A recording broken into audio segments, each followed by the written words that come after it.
नमस्कार दोस्तों, modern learning channel में आपका स्वागत है।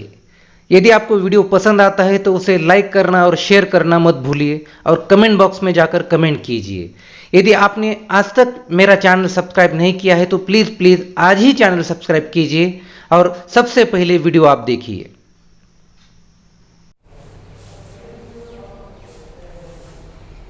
नमस्ते दोस्तों, आज का हमारा पाठ है मीरा के पद। सीबीएसई की कक्षा 10वीं में मीरा के 2 पद हमारे अध्ययन के लिए रखे गए हैं, जिसमें से आज के वीडियो में हम उसके पहले पद के बारे में जानकारी प्राप्त करेंगे। इसके अर्थ को हम समझेंगे। सबसे पहले हम मीरा का परिचय प्राप्त करते हैं। मीराबाई एक प्रसिद्ध कृष्ण भक्त रही है। जहाँ कहीं भी प्रेम का नाम आता है वहाँ पर मीरा का ही नाम लिया जाता है। राधा और मीराबाई कृष्ण के अनन्य भक्त रही है। उनका प्रेम कृष्ण के प्रति वासना रहित रहा है। दया, प्रेम, सहानुभूति, त्याग, बलिदान, समर्पण की भावना इनके प्रेम में दिखाई देती है। मीराबाई का बचपन जो है वह दुख में ही बीता है। बचपन से ही, बाल्यावस्था से ही उन्हें दुख का सामना करना पड़ा है। जैसे ही जन्म लिया था उनकी माँ का देहांत हो गया था। 13 वर्ष की उम्र में उनका विवाह मेवाड़ के राजा भोजराज के साथ हुआ था, जो प्रसिद्ध राजा महाराणा सांगा के पुत्र थे। तो जैसे ही विवाह हो गया, विवाह के कुछ दिन पश्चात ही उनके पति की मृत्यु भी हो गई। कुछ दिनों के बाद इनके पिता की भी मृत्यु हो गई और कुछ दिनों के बाद इनके ससुर महाराणा सांगा की भी मृत्यु हो गई। तो इस तरह से हमेशा दुख के साये में जीने वाली मीरा सांसारिक जीवन से उब गई और उन्होंने कृष्ण को ही अपना पति मान लिया और पूरा जीवन कृष्ण के प्रति ही उन्होंने समर्पित करने का ठान लिया। एक राजघराने के परिवार से संबंध रखते हुए भी वह इधर उधर मंदिर में जाकर कृष्ण की पूजा अर्चना करने लगी थी। इसलिए राज परिवार के लोगों को यह बात खटकने लगी। इसलिए उन्होंने उसे बार बार परेशान करने की, यहाँ तक कि उसकी जान लेने की भी सोची। इसलिए उसे बार बार जहर भी दिया गया, विष भी दिया गया, लेकिन विष भी उसके प्राण नहीं ले सका। विष पीकर भी वो जीवित रही। ऐसा लगता है कि वह कृष्ण की महिमा का गुणगान करने के लिए ही उसे नया जीवदान मिला था। तो इसलिए उन्होंने पूरा जीवन अपना कृष्ण का गुणगान, कृष्ण का सामीप्य पाने के लिए ही पूरा जीवन उन्होंने न्योछावर कर दिया था। तो ऐसी कृष्ण की अनन्य भक्त मीरा के पहले पद के बारे में हम जानकारी प्राप्त करेंगे। उसके अर्थ को हम देखेंगे। पहला पद है हरि आप हरो जनरी भी। तो पहले पद की पहली पंक्ति में मीरा कहती है हरि आप हरो जनरी भी, अर्थात हे हरि, हे कृष्ण, हे ईश्वर, आप हरो मतलब आप दूर करो, जनरी भी, जन अर्थात लोगों के, जन के, लोगों के, भी अर्थात दुख और पीड़ा। तो इस तरह से वह सबसे पहले अपने ईश्वर को आराधना करती है, ईश्वर से एक वरदान मांगती है कि हे ईश्वर, हे भक्त, हे कृष्ण, आप लोगों के दुख दर्द, लोगों के पीड़ा को दूर करो। द्रौपदी री लाज राखी आप बढ़ाई उच्ची।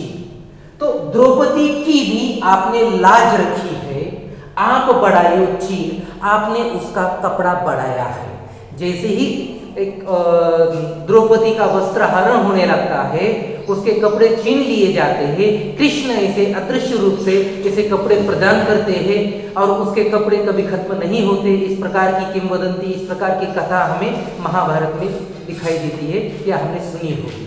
तो इस तरह से द्रौपदी की लाज भी रखी, उसने इज्जत रखी और द्रौपदी की कपड़ा प्रदान करके उन्होंने रक्षा की। अगली पंक्ति है भगत कारण रूप नरहरि धर्यो आप सरी। तो भक्तों के कारण, भगत के कारण रूप नरहरि, नरहरि अवतार अर्थात नरसिंह का अवतार उन्होंने अपने भक्त प्रहलाद के लिए उन्होंने धारण किया था। भक्त प्रहलाद के पिता जो थे हिरण्यकश्यप, वो उन्होंने यानी कि भक्त प्रहलाद से कहा कि ईश्वर नहीं होते हैं, मैं ही ईश्वर हूँ, मैं ही सबसे ताकतवान हूँ, सभी प्रजा ने मुझे ही पूजना चाहिए। इस तरह से वो खुद को ईश्वर मानता था। लेकिन जो प्रहलाद है वह कृष्ण को, ईश्वर को, हरि को, नारायण को अपना ईश्वर मानता था और वो हमेशा नामस्मरण करता रहता था। तो इस तरह से वो क्रुद्ध होकर वो उसे देह दंड की शिक्षा देते हैं, लेकिन बार बार वो वहां से भी बच निकलता है। तो एक बार अंत में क्रोधित होकर वो कहते कि तुम्हारा भगवान कहाँ है, मुझे दिखा दो तुम्हारा भगवान। वो कहता है कि मेरा भगवान हर किसी भी चर अचर वस्तुओं में समाया हुआ है। तो वो कहता है कि इस मंदिर में ये जो खंबा है, क्या इस खंबे में भगवान है? वो कहते हैं कि हाँ, वहां पर भी है।